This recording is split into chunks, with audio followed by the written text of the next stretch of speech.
I'll get right to the point. Today I'm going to review The Adventures of the American Rabbit.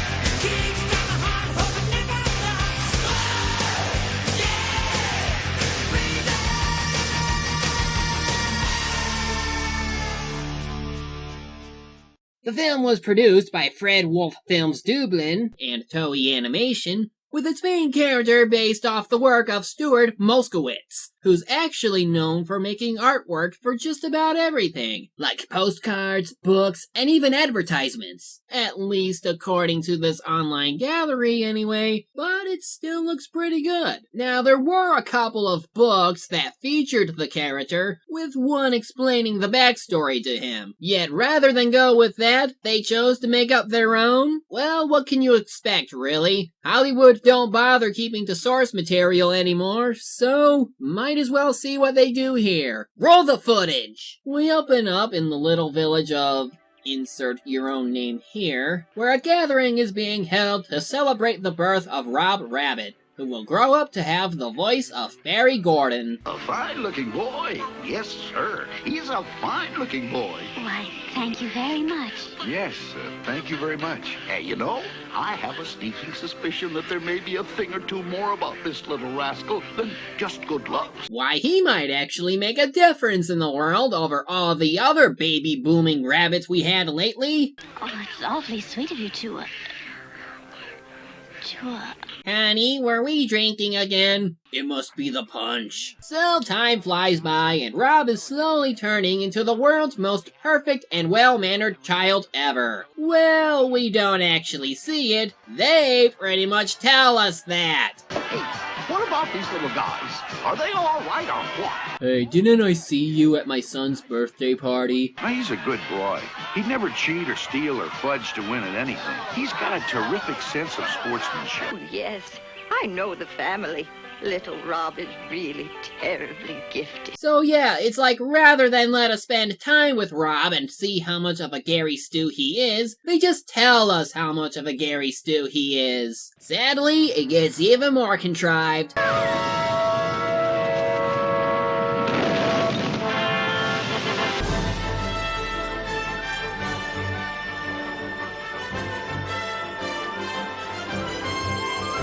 That's right, doesn't even lose his parents or anything tragic. Instead, he gets his powers and further shows us how great he is. Perhaps I can throw a little light on that.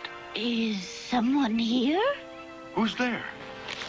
That was a nice piece of work with the boulder, Rob. Oh hey, it's the disappearing, reappearing rabbit. Why don't you tell us exactly who the hell you are, and why the frick you've been observing these smegheads? You folks may not be aware of this, but for as long as time itself, our quiet little village has carried the heavy responsibility of providing a very special hero. What? The legacy.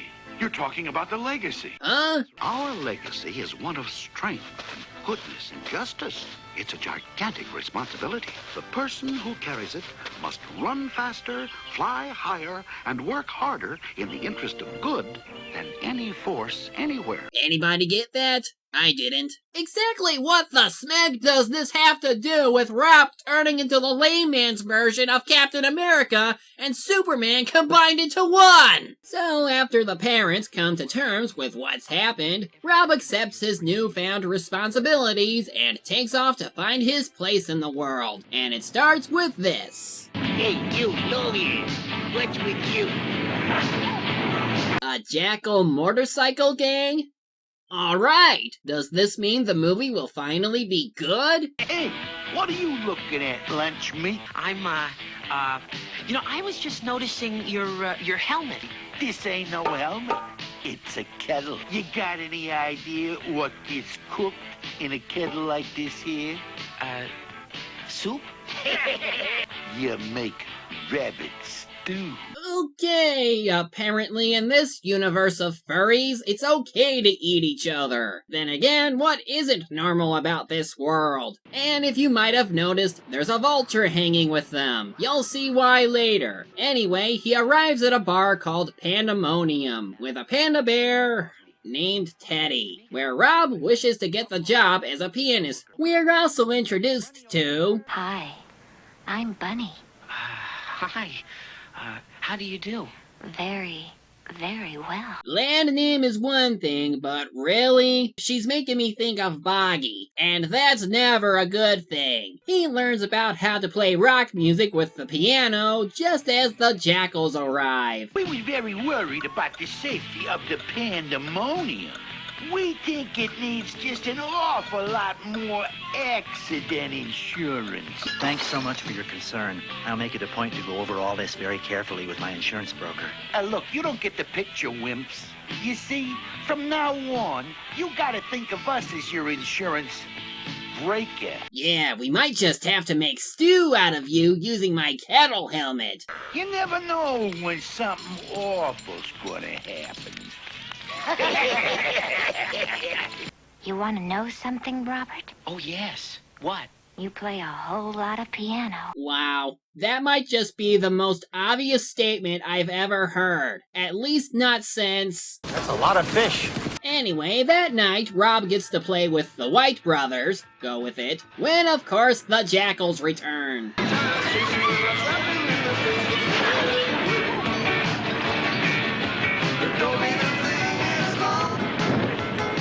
Rob, you're the all-American rabbit. Do something! Stop your piano act and kick their ass! No, gorgeous. Oh, please, Pardon my breaking in this way. please, don't hurt me. Now if that were Miss Piggy, I think we all know what would happen.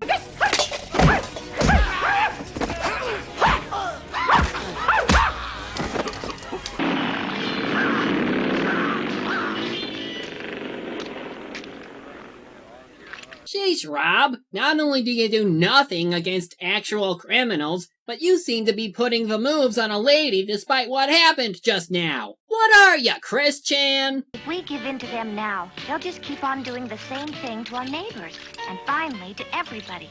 Before long, they'll rule the whole city.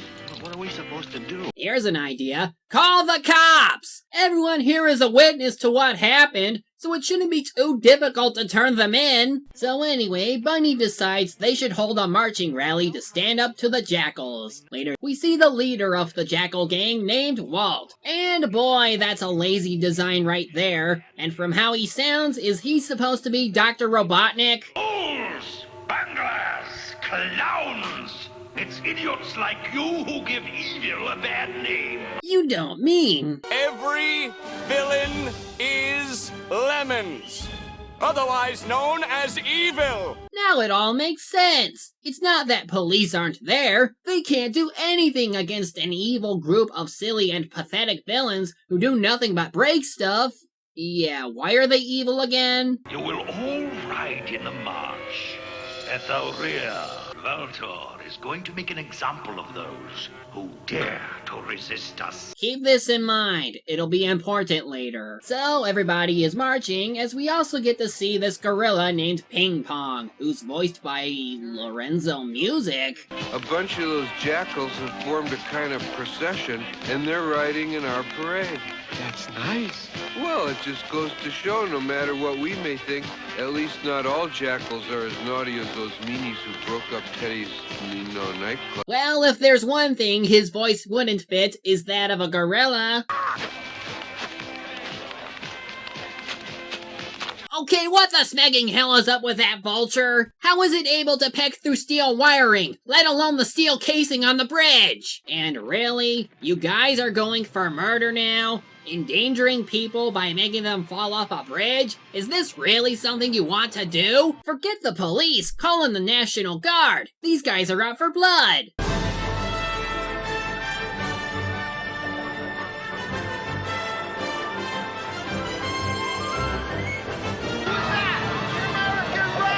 Yeah, wait afraid to know his name, even though this is the first time he's done this in public. Rob, I was worried about you. You see, Theo, Ping and I were a little worried about the Jackal motorcycle, so I went back to the end of the parade to see what they were up to. If you went to the back, then how are you already in front of them? So after arriving at their destination, they pretty much talk about how they're not gonna let the Jackals put them down, and how Teddy is going to rebuild his nightclub to stand up to them. How? Well, I'll just have to put it on my charge card. We're gonna do a concert tour of the country. We'll play everywhere. Yeah, road trip time! High-flying fur and rip-rolling thunder. Let it rock!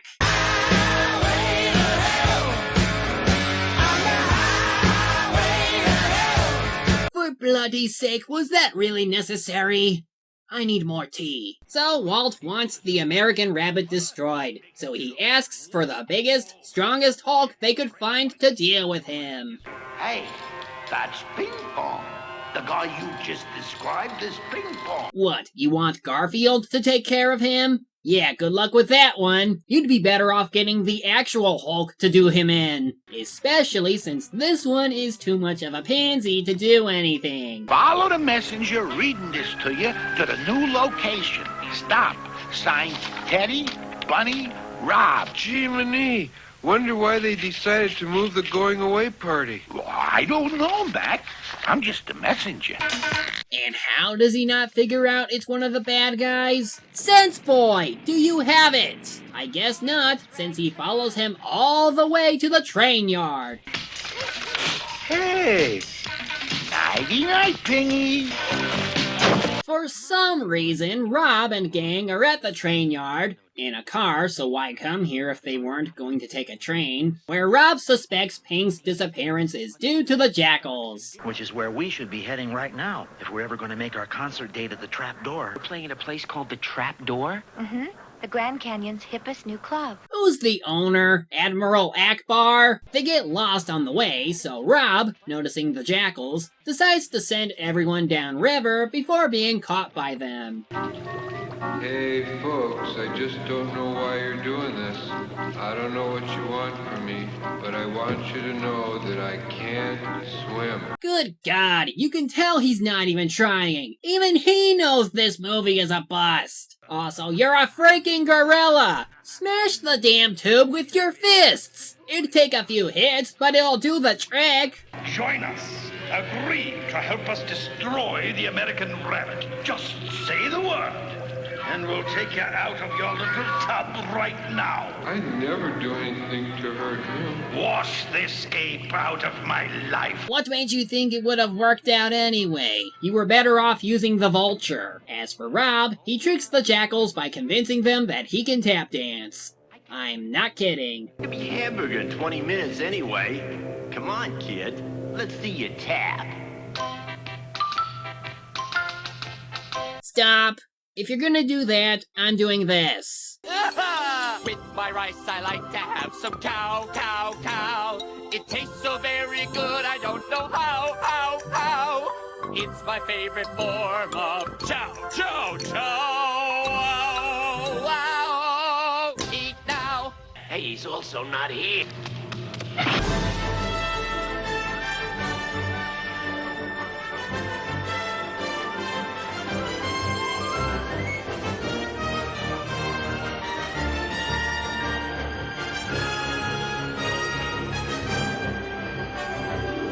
So yeah, he saves Ping, and he even saves Teddy and Bunny, who never bothered using oars on that river. This is really awfully good of you. I can't begin to express how... You must be exhausted.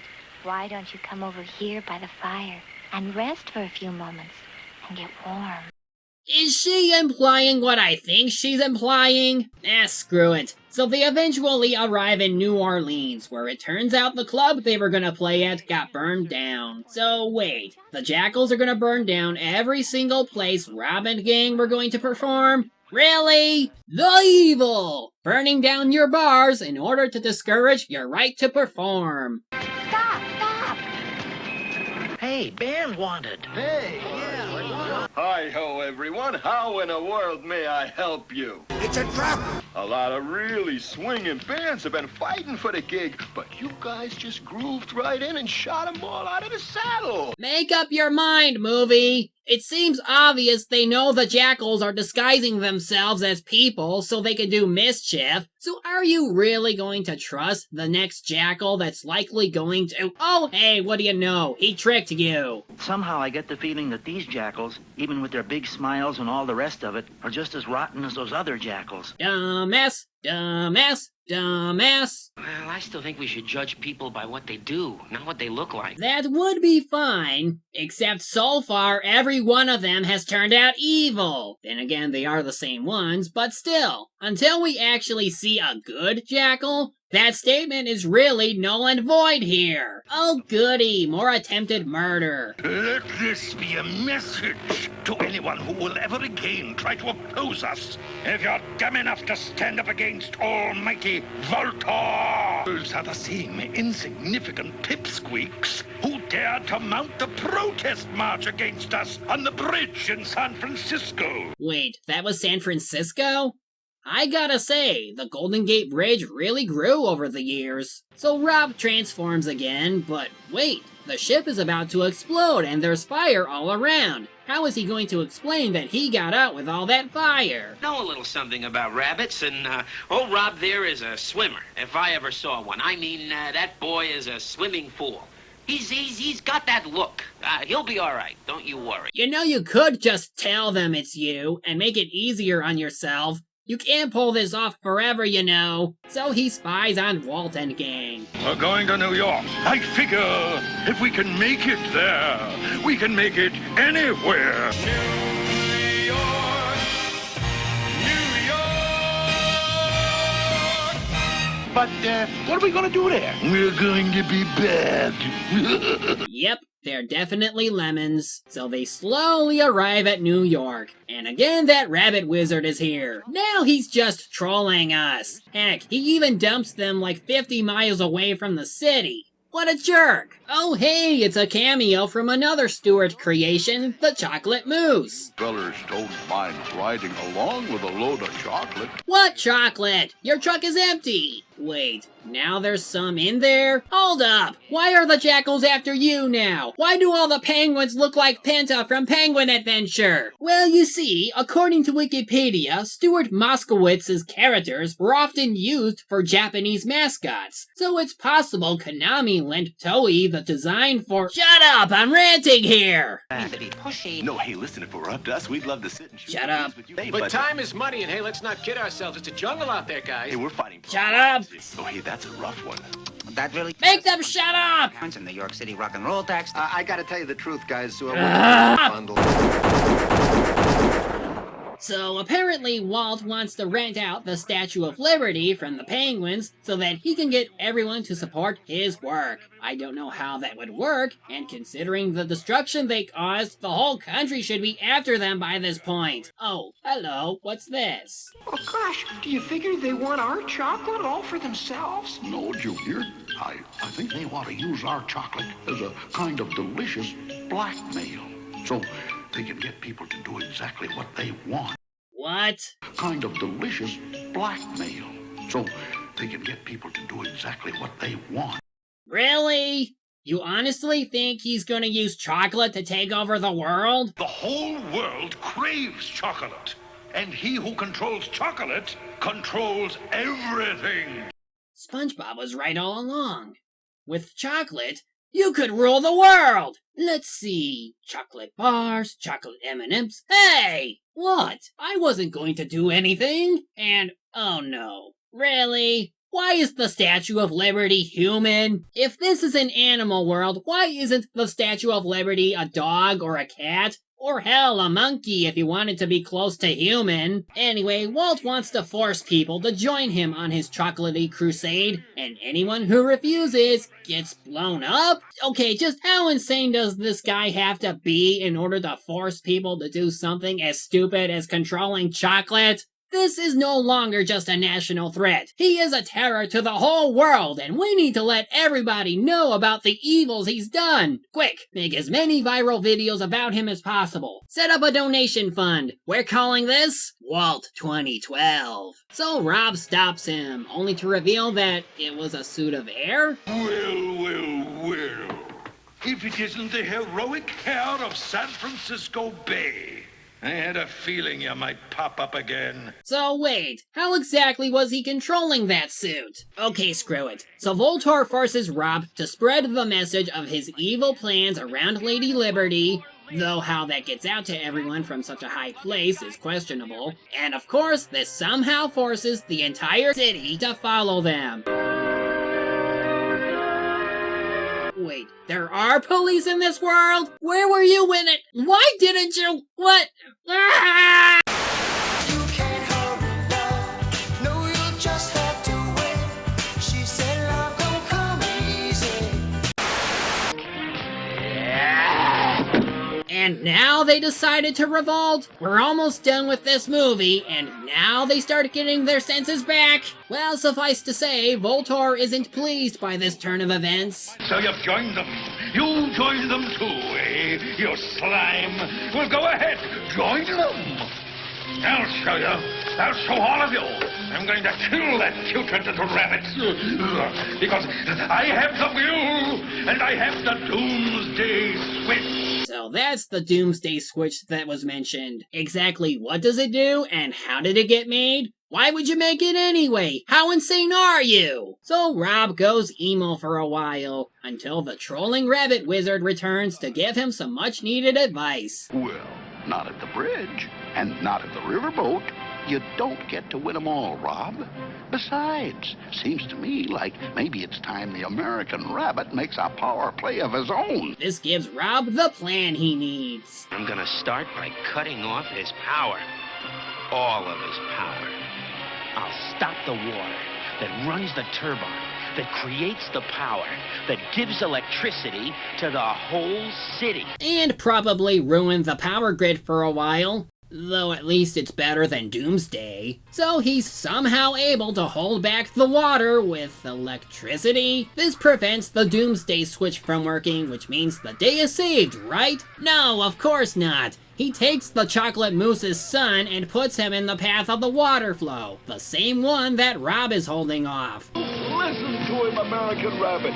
No one's life is worth anything as long as he's in control. Don't let others suffer the way he made us suffer. This would mean something if Pink didn't save them like 5 seconds after saying that.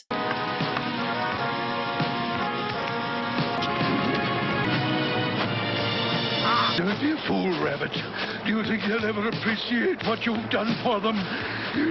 No, of course not. Do you think they'll ever pay you the respect and homage a superior being deserves? No again. But look here. Look at us. Together. Oh, we're a perfect team. You know we are. Why, together, we could rule the world. Another mixed message, to be sure, and honestly, all you need is a good shot to the face. So in anticlimactic fashion, Voltor tries one last time to kill Rob, only to miss and fall to his doom. Turning back to normal, he helps Ping and the others get back up, and even though that's the only real heroic thing his normal form has done, he still gets the girl. What a ladies' man. There he is, up there, in the distance. You can just barely make him out. Over there. Wow, looks like he's doing a barrel roll. Okay, that line was funny. But other than that, this movie was horrible! I mean, my god! This was just full-on manufactured children's bullcrap! What were those smegheads thinking? The characters are one-dimensional, Rob is a huge Gary Stew, the villain's plans make no sense, and it's laughable how no one has the gall to stand up for themselves until the freaking end! The only good thing this movie offers is the animation. Some of the character designs are really good looking with the Toei animation, and the backgrounds can be nice to look at sometimes. But apart from that, it's not worth sitting through an entire plot that likes to be vague and drops things faster than a sinking anchor. Hardcore headache! Honestly, I get more excitement from a Care Bears movie, or even a Gen 1 My Little Pony movie. All I can really say is that Twilight New Moon is not worth watching. I'm the media hunter. Media's my prey, and reviewing it my way.